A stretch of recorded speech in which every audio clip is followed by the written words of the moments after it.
5, 4, 3, 2, 1.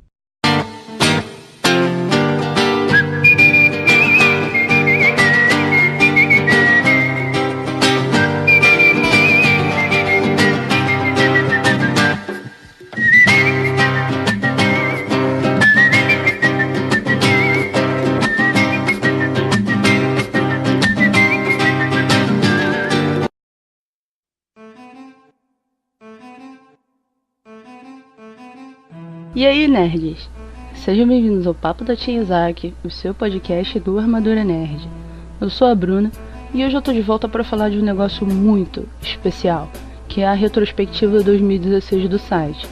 Mas aí você vai me perguntar, Bruna, como é que o site tem retrospectiva se vocês estão online há menos de um ano? Na real, o Armadura não tem nem 3 meses completos no ar, mas se você juntar tudo o que aconteceu com a gente em 2016...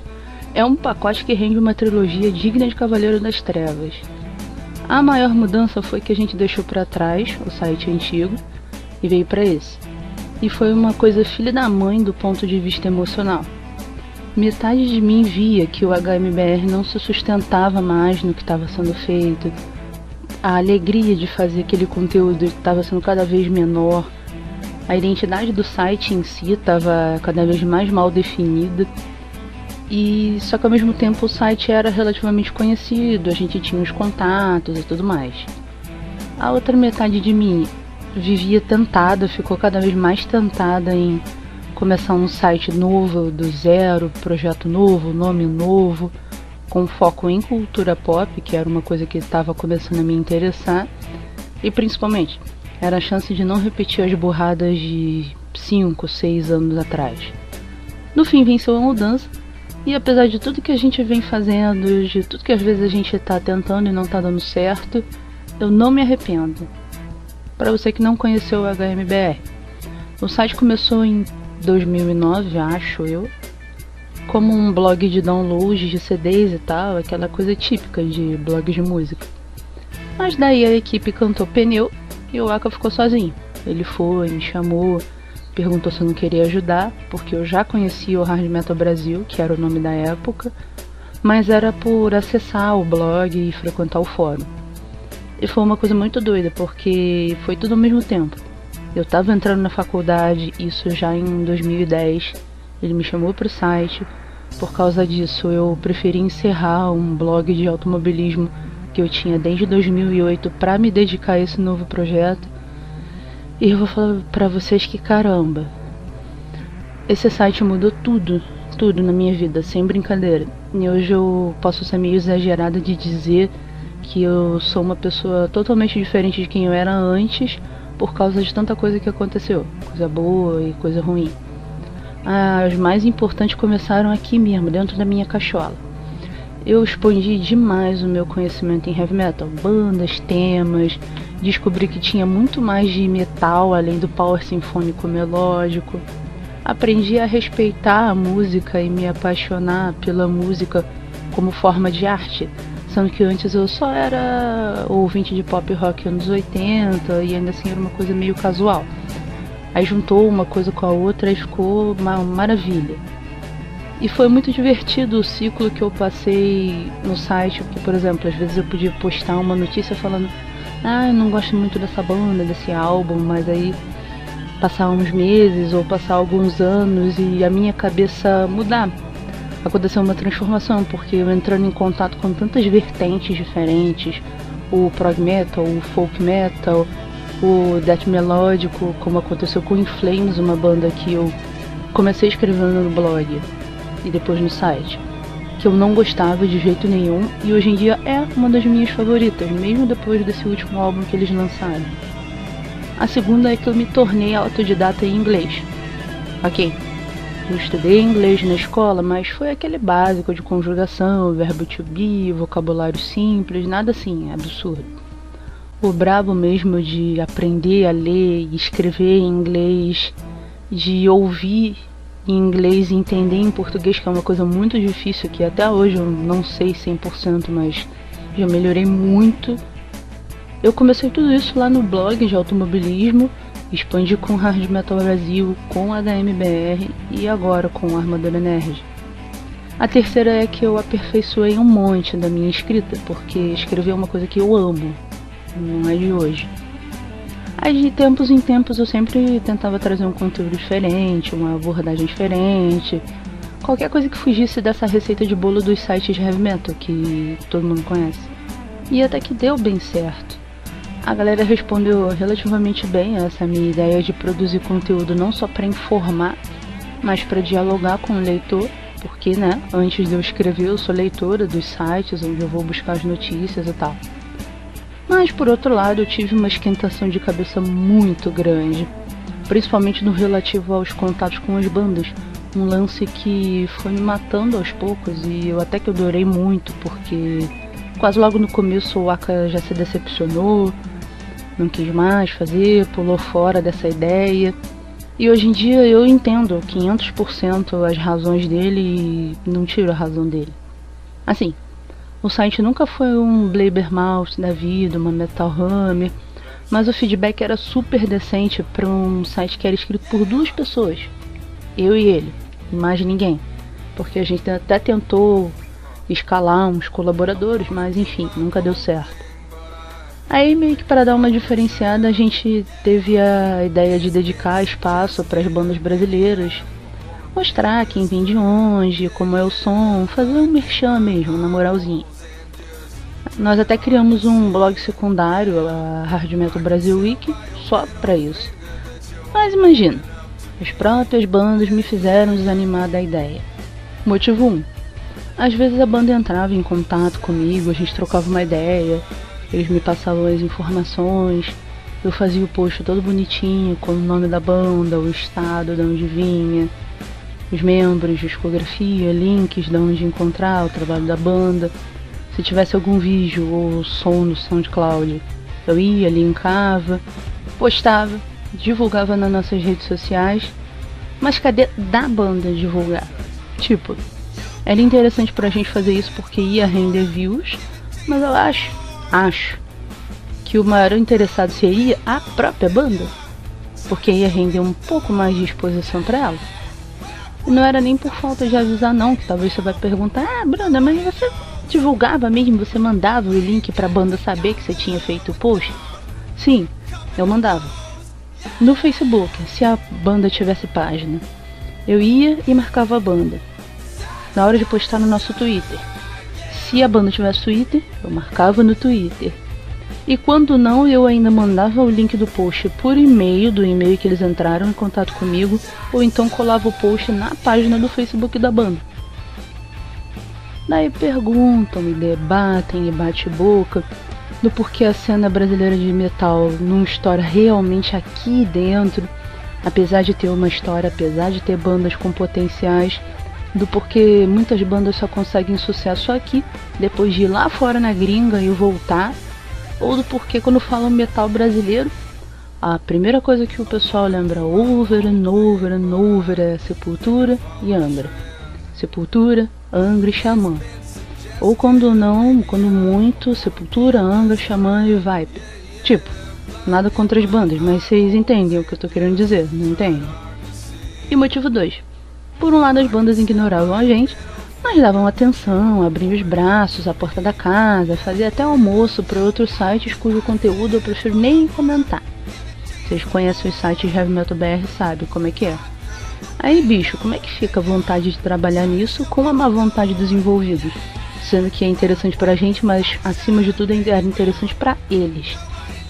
Na ironia, quem melhor trabalhou com a gente no site foram duas bandas de fora, pra você ver como é que é a coisa. Eles foram super gentis, super simpáticos, colaboraram bastante.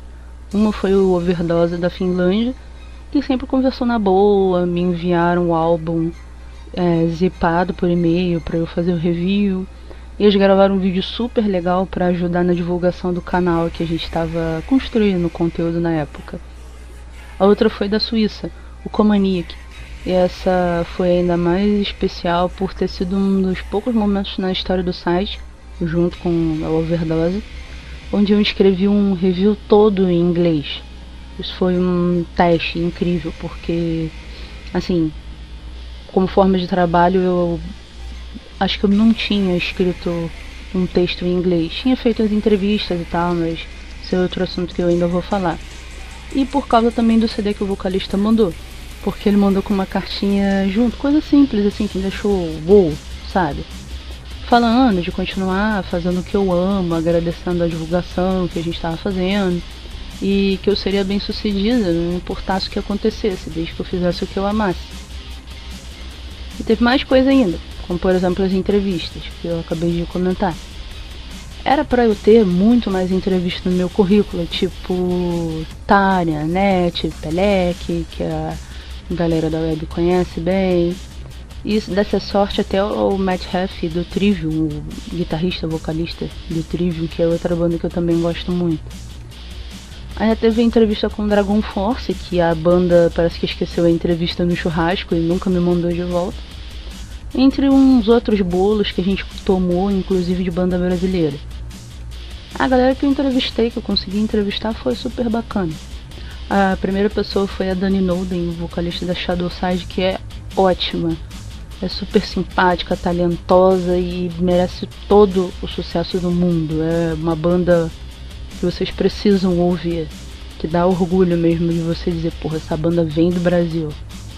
E aí teve o Tony, o vocalista do Sonata Ártica, e eu pude finalmente perguntar a razão por trás da letra de Alone in Heaven. A Elise Ride, a vocalista do Amarante.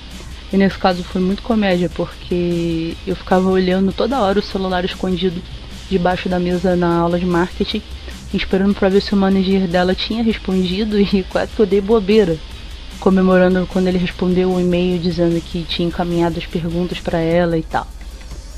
Eu também entrevistei o Dave Evans, o primeiro vocalista do AC/DC, o Michael LePonge, o baixista do Symphony X. O Aka entrevistou o Ricardo Cruz do Jam Project, que cantou Pegasus Forever para a abertura da saga Inferno de Saint Seiya. Mas as duas entrevistas que eu mais gosto são as entrevistas com o André Matos.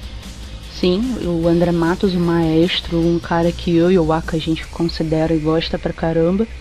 E a Anna Murphy, a ex-vocalista do Helvet, que é um amor de pessoa também. Dá vontade de você colocar ela num potinho. Isso e os reviews dos CDs acabaram chamando a atenção da galera aos poucos e me fizeram passar por 2 episódios iguais, tanto no que aconteceu como no resultado e do quão bosta eu me senti, porque eles envolveram um credenciamento para show.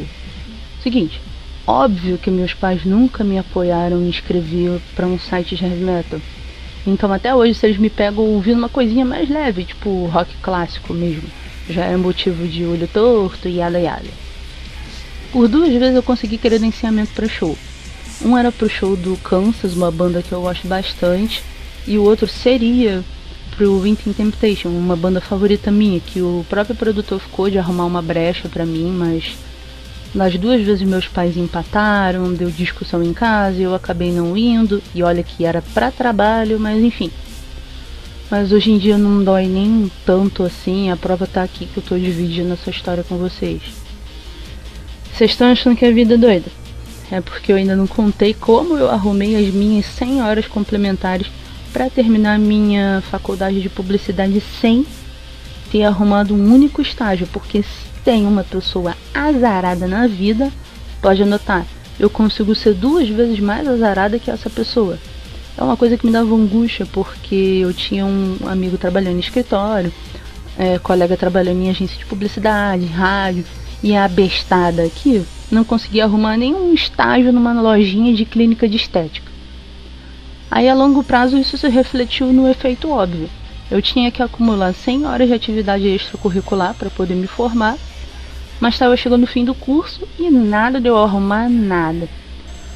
Sei lá, eu já estava pensando em falar com o diretor do curso, saber se eu tinha que fazer qualquer coisa para poder me formar, fazer qualquer gambiarra. Quando? Eis que um belo dia, a faculdade mudou o manual do aluno e passou a contar conteúdo produzido na web como hora complementar. O que é que eu fiz? Já fui tirando print do site, do Twitter, da página no Facebook, imprimi e na segunda-feira mesmo já mandei e já anexei na secretaria. Mas vocês sabem como é que é a cabeça do ser humano, é a traiçoeira. Tu sabe que a faculdade abriu uma brecha pro negócio, que vai dar certo, mas ainda assim você não acredita que vai. Ou se você acredita que vai, acredita que não vai contabilizar as horas suficientes. Eu tinha, sei lá, acho que nem 30 horas complementares de assistir palestra, o trote solidário que eu fiz, doando sangue. E com a defesa do meu TCC que eu ainda ia fazer, eu sabia que tinha 40 horas certas que eu ia ganhar. Ou seja, no total eu precisava de 33 horas para juntar com essas 67 que já estavam na lista.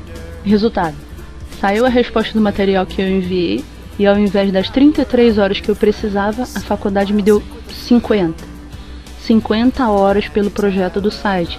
E ao invés de eu terminar o curso em 2014 com as 100 horas que eu precisaria, eu terminei com 117, sem fazer um estágio, e deu aquele baita choque de realidade, tipo, nossa, tá brincando comigo que isso tá acontecendo mesmo?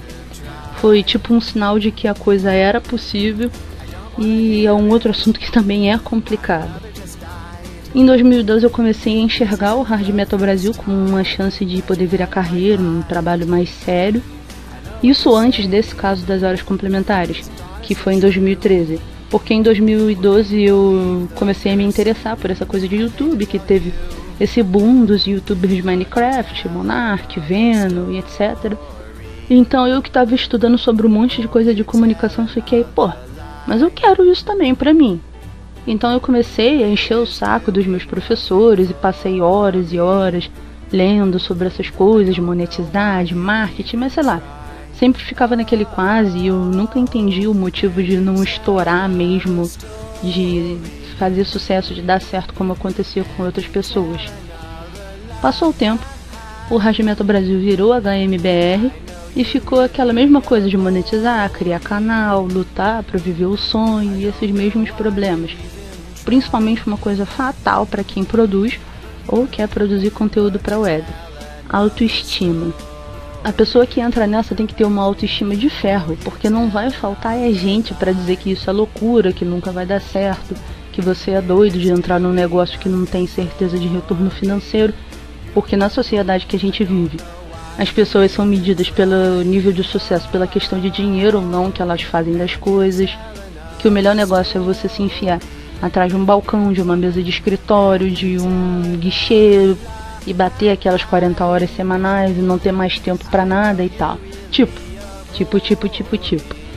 Nada contra quem segue esse caminho da CLT, mas até hoje eu fico com essa coisa na minha ideia. Cara, eu me formei em publicidade, uma carreira que pede pra você correr riscos, ter umas ideias absurdas, pensar fora da caixinha, e eu respeito muito secretários, balconistas, gerentes, o pessoal da limpeza, porque a gente precisa deles pro comércio, pra vida andar. Mas ao mesmo tempo eu fico, pô, pra que é que eu passei 4 anos numa faculdade? Mas aí você vai dizer, bom, muito lindo e romântico, Bruna, mas tem conta pra pagar, tem comida pra colocar na mesa, como é que fica? É osso, eu sei que é osso. E isso é um lance que me perturba até hoje, porque eu não tô vivendo o sonho do jeito que eu queria, muito por culpa minha mesmo, porque eu sou medrosa e acabo escutando quem mais fala que essas minhas ideias vão dar errado, do que escutar o meu instinto de ir fazendo e criando o sonho dia a dia, de pensar, pô, você tem um diploma de nível superior, você tem o conhecimento, você tem a prova na internet de tantos exemplos, PewDiePie, o mais famoso deles no YouTube, por exemplo, de que dá pra fazer. É complicado, é difícil, exige esforço, mas dá. Eu não me orgulho disso, não recomendo vocês seguirem o meu caminho, porque isso te leva a uma vida muito infeliz, onde você não consegue fazer nada por completo, nada 100%, nada te preenche, e por tabela os resultados são uma bosta. Enquanto tá gente se dedicando, metendo a cara, que vai ganhando muito mais reconhecimento e feedback do que você jamais pensou conseguir. Aí foi chegando mais e mais o dia que o HMBR ia acabar morrendo, igual eu falei, mas ficou aquela coisa no ar. Como vai ser o novo projeto? Eu e o Aka, a gente já vinha testando uns posts aleatórios sobre games e HQ no meio dos de música e tava dando feedback legal. Até que uma bela noite a gente começou a conversar no chat de Facebook, porque talvez vocês não saibam, Eu moro no Rio de Janeiro e o Aka mora em São Paulo. Nós não nos conhecemos pessoalmente. E nós passamos uma noite inteira pesquisando nomes de sites e layouts para o futuro site. E foi um inferno astral, porque a quantidade e a variedade de site que tem nerd no nome e na URL, vocês não devem ter a menor noção. É uma coisa absurda, fora do comum. Eu chego a ficar tonta só de lembrar como é que foi fazer essa pesquisa. Foi aí que uma amiga minha, que vira e mexe, me dá umas dicas, me dá apoio também, eu brinco que eu chamo ela de minha consultora, me sugeriu o nome Armadura Nerd, porque nós duas somos mega fãs de Saint Seiya. E aí eu fui pesquisar, vi que, oh, que milagre, não tinha nenhum site com esse nome, e eis que começou a surgir a coisa toda. Mas antes de falar das nerdices, vale a pena falar do dia onde o HMBR morreu de vez, pra mim. Eu não sei se vocês souberam de um festival que teve, acho que foi um festival, onde o Phil Anselmo estava participando, e o idiota fez o favor de fazer uma saudação nazista que deixou o mundo do metal na beira da Terceira Guerra Mundial, sem brincadeira. Um monte de gente criticando ele com toda a razão, uns doidos tentando defender o cara, embora eu não sei o que tenha para defender nesse pastelão que ele fez. E como produtora de conteúdo eu fui lá escrever a minha opinião sobre o assunto. Eu fiz um texto abordando os principais problemas de preconceito que existem fortes no mundo do metal, como machismo, homofobia, intolerância religiosa, xenofobia. Fui e postei. Passou uns 2 dias, acho, e uma galera veio me abordar no Facebook dizendo que o meu texto estava rodando por aí. Eu fiquei mega curiosa de saber, né, como que isso aconteceu. Resposta: uma boa alma fez o favor de postar minha coluna no Whiplash, um site que era para ser dedicado à música, mas que parece mais uma outra coisa que eu prefiro não dizer, que eu não suporto. E começou a vir a metralhadora de xingamentos, gente no site me xingando, gente vindo na seção de comentários do post do HMBR para me xingar, tanto que eu precisei fechar os comentários desse post. E por um lado isso não me chocou, porque a parte podre dos metalheads é assim mesmo, ainda mais na internet, onde as pessoas são covardes de se esconder atrás de um nome falso ou de um anônimo para bostejar tudo que der na telha. Mas por outro lado deu um choque no sentido de, cara, eu dediquei anos de site, horas das minhas madrugadas, pesquisas para produzir conteúdo para esse tipo de gente. Tipo, eu sempre dizia que eu apostava num público diferente, num público mais inteligente, mas com esse episódio eu fiquei sem chão. Eu passei meses sem ouvir metal direito, que é um negócio que eu gostava mais. Hoje em dia eu gosto, mas não gosto tanto. E apesar dessa decepção que foi no momento, acabou sendo uma coisa muito boa, porque me fez matar de vez esse cachorro morto e partir para outra. E aí chegamos ao Armadura Nerd. Ou quase isso. Pouco antes do HMBR morrer de vez, nós tivemos 2 conquistas, mas já voltadas para o mundo nerd. Primeiro eu recebi o convite para participar como imprensa do Anime Family em 2016 e, quem diria, o local foi relativamente perto da minha casa e acabou sendo um baita presente de aniversário. O evento foi no final de julho, eu faço aniversário dia 6 de agosto e o carro-chefe dessa edição foi o show especial de 30 anos de Saint Seiya, um Ricardo Cruz, e eu cantei Pegasus Forever até ficar doida, rouca, sem voz, porque eu amo esta música de paixão. Teve a Yumi Matsuzawa e milagre! Eu não chorei quando ela cantou Chiki Yugi, porque eu apostava todas as minhas fichas que isso vai acontecer, porque toda vez que eu escuto Chiki Yugi eu choro. Mas foi lindo ver a galera cantando numa só voz, quietinha, sem fazer zoeira no meio do público. Porque qual é o fã de Saint Seiya que não ama e que não se emociona com essa música? Também teve ele mesmo, o Nobu Yamada, que cantou Pegasus Fantasy ao vivíssimo e foi lindo, impecável. O cara canta pra caramba, sorriu do começo ao fim do show, ele tem um carisma monstruoso e mesmo com o atraso que teve para começar, valeu super a pena cada minuto e cada música. Também teve um show durante o evento, teve stand pro pessoal comprar pra caramba, e eu não resisti e acabei comprando o colar com o escudo Ilian de The Legend of Zelda, que não deu pra resistir. Há muito tempo que eu queria ele e finalmente eu tinha achado. E um chaveiro de Thundercat. Teve concurso de cosplay, teve entrevistas, teve palestras, tipo com o Nelson do Casa do Kami. Mas a que eu realmente gostei foi com o Eduardo Miranda, que a galera chama de pai dos animes no Brasil, porque ele foi o responsável pela vinda de tudo isso que a gente dos anos 90 conheceu. Shurato, Samurai Warriors, Sailor Moon. Ele contou como surgiu a dublagem histórica de Yu Yu Hakusho, por que os nomes de super campeões foram ridiculamente abrasileirados, do fenômeno de Saint Seiya, como ele foi importante para a história da televisão brasileira, como ele foi importante para a Rede Manchete e do triste último dia da emissora. Resumindo, eu cheguei do Anime Family em casa umas 9 horas da noite, mais ou menos, em pleno domingo, cansada, com o pé estourado de dor, mas super, ultra feliz. Não fosse por um detalhe. Tudo que eu registrei, tanto em vídeo, quanto em texto, quanto em foto, eu tive que upar direto do celular pro site, porque, minha galera, tinha meses que eu tava sem PC e mantendo o site atualizado pelo smartphone. Sim, eu fui doida de fazer isso por 2 vezes na história do HMBR, porque foi como eu disse, eu sou uma baita de uma azarada e por algumas vezes o meu PC deu ruim e me deixou na mão. Daí no fim de agosto o que é que me acontece? Quem adivinha o que é que me acontece? O PC volta. PC novo com configuração bem melhor que a anterior e toma ele trabalho de novo, porque ele veio no timing certinho para ajudar o Aka na cobertura da Brasil Game Show. E dessa vez, porque ele tinha ido em 2015, mas nesse ano foi tudo uma tragédia, um desastre, foi tudo perfeito. Eu tinha PC, ele tinha internet, ele foi me mandando uns updates ao vivo e eu acabei me sentindo mais parte do processo. O trabalho fluiu, foi mais sincronizado, teve mais harmonia. Ele jogou o game brasileiro lá, encontrou uma galera das webs, tipo BRKS Edu, foi muito maneiro mesmo. Aí retomando.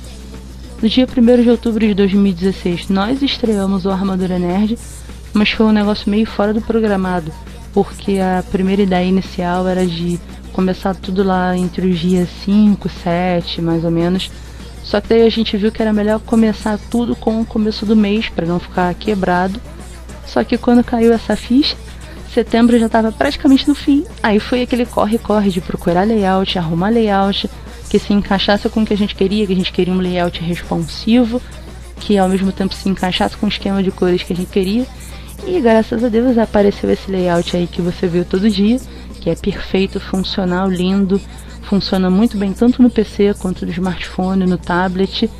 E não foi tão complicado assim para personalizar, graças a Deus, porque eu mexo com HTML, mas não é aquela noção avançada. Também mexo com Java e CSS, mas eu mexo na cara dura, eu não sei nada de core salteado. Eu faço por tentativa e erro, traduzindo as coisas na minha cabeça, adaptando, fazendo gambiarra. E aí veio toda a coisa do nome, da capa, veio o Saitama com a armadura de dragão. E, com sorte, quem sabe, um passarinho me disse que em 2017 pode ser que o Armadura Nerd tenha mascote próprio. Hashtag descubra. Esse dia foi comédia porque todo mundo viu a página mudando, acharam que tinha trocado a administração do site, ou que a gente tinha sido hackeado. E aí, com toda a paciência do mundo, a gente soltou o post explicando a mudança, a transição, o que ia acontecer dali pra frente, como vocês veem. O começo da fase Armadura Nerd também é muito bacana porque ele reflete outra mudança que aconteceu na minha vida, que foi o processo de eu me aproximar das nerdices, porque eu não era tão fã assim de cultura nerd, principalmente a americana, tipo Marvel e Star Wars. Eu sempre fui mais ligada no Japão, os animes, tokusatsu, os games de Nintendo, de Sony, de Sega principalmente. Mas em 2013, novamente esse bendito ano de 2013, teve a estreia de Agents of S.H.I.E.L.D., que foi outro divisor de águas na minha vida. Eu comecei a gostar tanto, mas tanto da série, que para entender o que eles iam fazendo, conhecer os personagens do Sato Coulson, porque eu já tinha visto Vingadores na TV, eu não sabia a história da Hydra direito e Zaz. E aí eu passei um bom tempo pendurada na Wikipédia, na Marvel Wiki, eu fui descobrindo umas histórias incríveis, aprendi muita coisa e um fio puxou o outro. Eu comecei a seguir sites de notícias tipo Comic Book Resources, e isso também foi outro fator que me empurrou na direção de fazer o Armadura Nerd virar realidade. Aí agora, em dezembro de 2016, que passaram menos de 3 meses e ainda teve a cobertura das finais latino-americanas da Capcom Cup, que o Aka fez, coisa que nunca tinha rolado antes. No fundo, a alma ainda é a mesma dos tempos de heavy metal. A nossa dedicação, o nosso trabalho, a nossa vontade de trocar ideia com o público, de ser uma porta de entrada para quem, do mesmo jeito que eu, quer desbravar o mundo nerd, mas não sabe como, ou não gosta muito da linguagem dos sites que estão aí no mercado, que nem sempre é todas essas coisas de bom, não.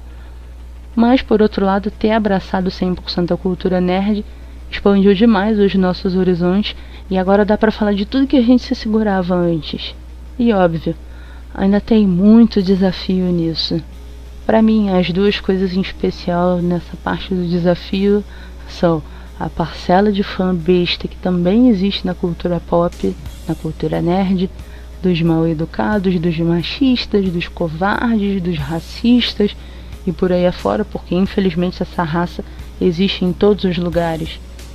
E a outra que às vezes me dá uma travada é que a maioria pesada do público do nosso site é masculina, enquanto a pessoa que vos fala aqui, que administra, que gerencia na maior parte do tempo o conteúdo do site, é mulher. E aí?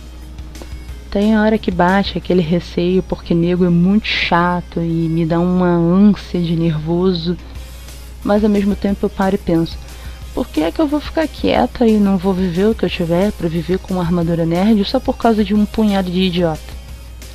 Pra cada idiota deve ter uma galera bacana por aí que tá querendo mais da vida, que tá querendo mais da cultura pop, que vai seguir o projeto com interesse mesmo no que a gente está produzindo e tem capacidade para produzir.